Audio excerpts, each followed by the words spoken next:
Pas toujours facile de s'y retrouver au sein de l'univers Star Wars, composé des films mais désormais aussi de nombreuses séries dérivées. Parmi elles, Ahsoka, la dernière née, déjà disponible sur Disney+. Les fans de l'univers Star Wars ont de quoi se réjouir. Dès aujourd'hui, Disney+ propose en exclusivité à ses abonnés Ahsoka, une nouvelle série produite par Lucasfilm et qui s'inscrit donc dans la chronologie pas toujours simple à suivre de l'univers Star Wars. Au lendemain de la chute de l'Empire, l'ex-chevalière Jedi Ahsoka Tano, une Togruta devenue survivante et ancienne apprentie d'Anakin Skywalker, enquête sur une menace latente qui pourrait bouleverser le fragile équilibre d'une galaxie encore vulnérable. Si Ahsoka est décrite comme une suite de Star Wars Rebels, elle se déroule plusieurs années après la série et en parallèle de la chronologie de The Mandalorian. Le personnage d'Ahsoka est d'ailleurs apparu dans un épisode de la saison 2 de The Mandalorian ainsi que dans le livre de Boba Fett. Sachant que The Mandalorian a débuté 5 ans après le retour du Jedi, qui s'est déroulé en l'an 4 après la bataille de Yavin, cela signifie que les débuts d'Ahsoka dans la saison 2 de The Mandalorian auraient eu lieu au plus tôt au cours de l'an 9, et que la série dérivée se déroulerait donc un peu plus tard. Ahsoka, une série parallèle à The Mandalorian. Star Wars n'a pas confirmé d'année précise, mais il semblerait que l'an 12 après la bataille de Yavin corresponde à la date à laquelle la série Ahsoka se déroule dans la chronologie de la saga.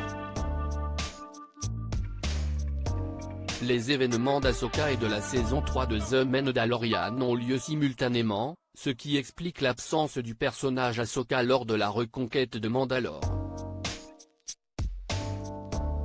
Les showrunners Jon Favreau et Dave Filoni sont restés très discrets sur le temps qui s'est écoulé entre le livre de Boba Fett et la saison 3 de The Mandalorian. Les créateurs de la série ont toutefois suggéré que les événements pourraient se dérouler en l'an 9 après la bataille de Yavin.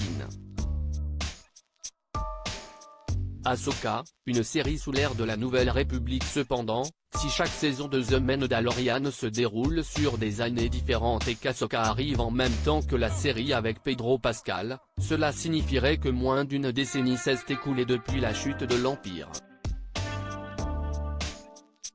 Le fait que Mon Mothma soit toujours chancelier dans la série indique par ailleurs qu'Ahsoka se déroule dans les 10 premières années de la Nouvelle République, au moment du règne de la sénatrice. Ahsoka, l'arrivée de la Mandalorienne Sabine. La majeure partie de la série animée Rebels se déroule, quant à elle, entre l'an 5 et l'an 1 avant la bataille de Yavin. La série a mis en lumière la formation de l'Alliance rebelle, mais n'a jamais chevauché les événements de Rogue One ou de la trilogie originale de Star Wars. Cependant, l'épilogue de Rebels, qui montre Ahsoka et Sabine, une Mandalorienne vue dans la série animée Star Wars Rebels, réunie, se déroule après la bataille d'Endor.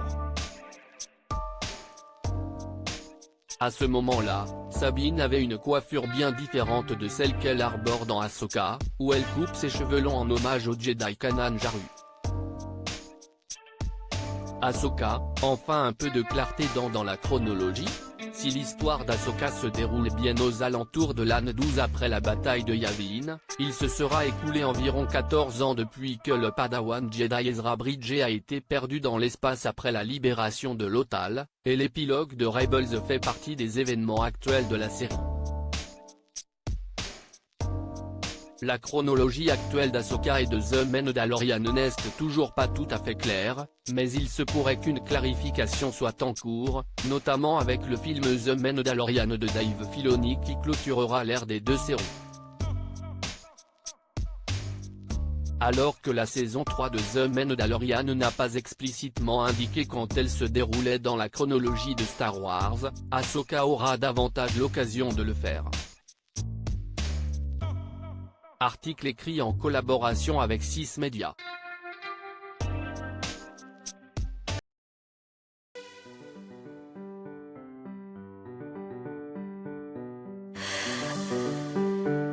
The man I love just had